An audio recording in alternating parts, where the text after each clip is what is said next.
శ్రీ చెరుకూరి కుటుంబరావు గారిని.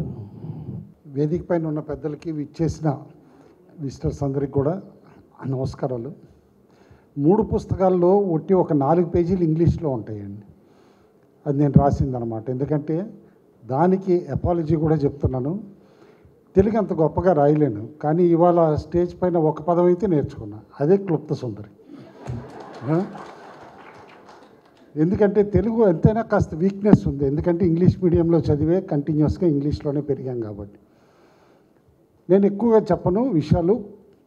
చంద్రబాబు నాయుడు గారి గురించి నాకు తెలిసిన 2-3 ఇన్సిడెంట్స్ బయట ఎవరికి తెలియని అయితే నేను క్లియర్గా చెప్పగలను. 2014లో ఎలక్షన్స్ అయిపోయిన తర్వాత వైస్ చైర్మన్ ప్లానింగ్ బోర్డుగా నన్ను అపాయింట్ చేసిన తర్వాత ఫస్ట్ ఏం చేయాలన్నట్టే ఫస్ట్ 2-3 మీటింగ్స్ అనుకున్నప్పుడు, ఆయన నిద్రపోరు కదా, ఎప్పుడు ఆలోచించే మనిషి, ఇమీడియట్గా ఒక విజన్ డాక్యుమెంట్ క్రియేట్ చేయండి, 2047కి దేశంలోనే అత్యున్నతమైన రాష్ట్రంగా మనది ఉండాలి, మీరు స్టార్ట్ చేసేయండి అన్నారు. అసలు టైం కూడా లేకుండా అన్నమాట. అట్లా స్టార్ట్ చేసేటప్పుడు సరే సార్ మోడల్ ఏం చేయాలి అన్నాను. అంటే స్మార్ట్ ప్రిన్సిపల్ వాడండి అన్నారు. ఆయన ఇమీడియట్గా స్మార్ట్ అనగానే పక్కనున్న ఐఏఎస్ ఆఫీసర్స్ అవనండి, మిగతా ఆఫీసర్స్ అందరూ కూడా ఈయనకి టెక్నాలజీ అంటే బాగా ఇష్టం, అందుకని చెప్పి స్మార్ట్ అంటే ఏదో కంప్యూటరైజేషన్ అంతా హైటెక్గా ఏదన్నా పెట్టమంటారేమో అని అన్నారు.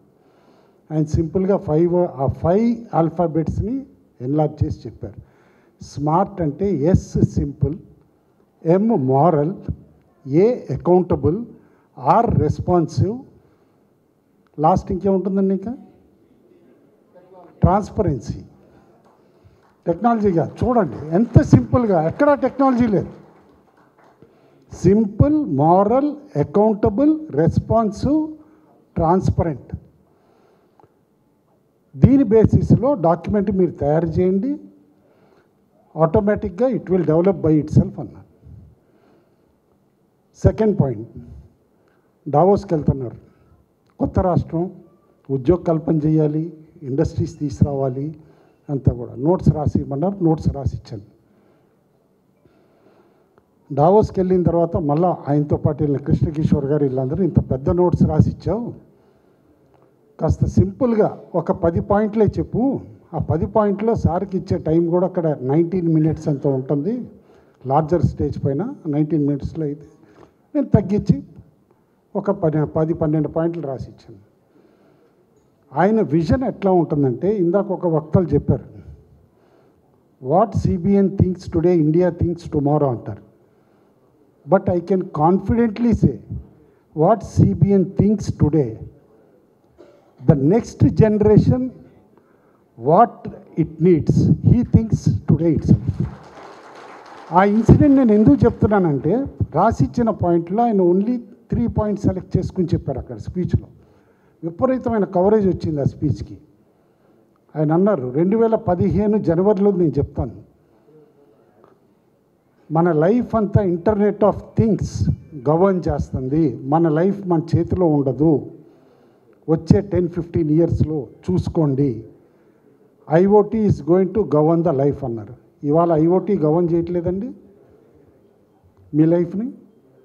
రెండోది డేటా, రవి గారు తెలుసు, అందరూ యూఎస్లో కానీ అంతా డేటా పైన పైకి వచ్చిన కంపెనీలు ఇవాళ మెటా అవనియండి, గూగుల్ అవనియండి, ఏ స్టేజ్కి వెళ్ళి. ఆయన 2015లో అన్నది ఏంటంటే, data is the next crude oil.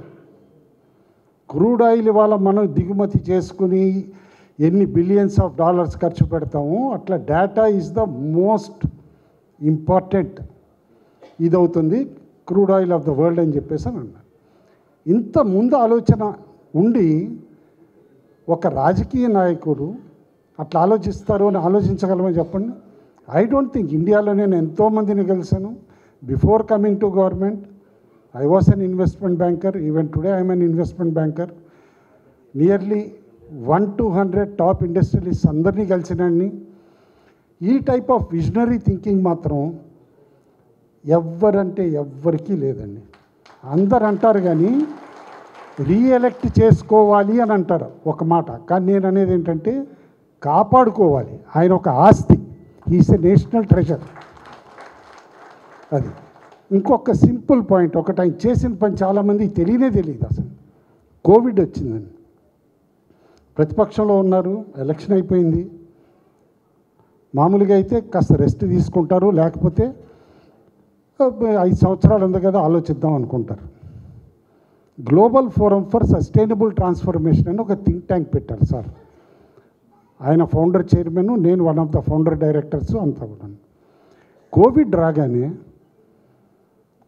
ఆయన ఇమ్మీడియట్గా ఫస్ట్ చేసింది ఏంటంటే, మా జిఎఫ్ఎస్టీలో మీరందరూ కలవండి, డేటా సైంటిస్ట్ని రిక్రూట్ చేయండి, కోవిడ్ పైన మొత్తం డేటా స్టడీ చేసి కంట్రీలోది ఎప్పటికప్పుడు రెస్పాన్స్ టైం ఏ విధంగా చేయాలి, ఏమి చేయాలంటే చాలామందికి బయట తెలియని విషయం. We paid 20 lakh rupees as salaries to data scientist every month for 14 months Covid time అప్పుడు చేసి న్యూస్ లెటర్ చేసేవాళ్ళం. ఎవ్రీ సండే 4 hours ఆయన స్పెండ్ చేసి న్యూస్ లెటర్ అంతా కూడా చెక్ చేసిన తర్వాత ఆ న్యూస్ లెటర్ ప్రధానమంత్రి గారికి, నీతి ఆయోగ్కి పంపించేవాళ్ళం. అది ఎంత పాపులర్ అయిందంటే, ప్రధానమంత్రి నరేంద్ర మోడీ గారు ఎవరినైతే ఇవాళ దేశం మొత్తం టాలెస్ట్ లీడర్ కింద చూస్తారో, every Monday he uses to ask at 11 o'clock whether CBN's letter has come or not. ఇది ఫ్యాక్ట్. ఇది ఎందుకంటే 1 గంట లేట్ అయితే నాకు కాల్ వచ్చేది పిఎంఓ ఆఫీస్ నుంచి, మీ న్యూస్ లెటర్ ఏదని. అంత ఎఫర్ట్ పెట్టి కోవిడ్ టైం అప్పుడు కూడా ఒకంత మేజర్ క్రైసిస్ టైం అప్పుడు ఆయన టైం స్పెండ్ చేశారంటే ఆయన ఎలాంటి టైప్ ఆఫ్ లీడర్ అని ఆలోచించండి. ఈజ్ ట్రెజర్ అండి, కాపాడుకోవాలంతే. ఈ సింపుల్ కొన్ని ఇష్యూస్ బయట తెలియాలని చెప్పాను.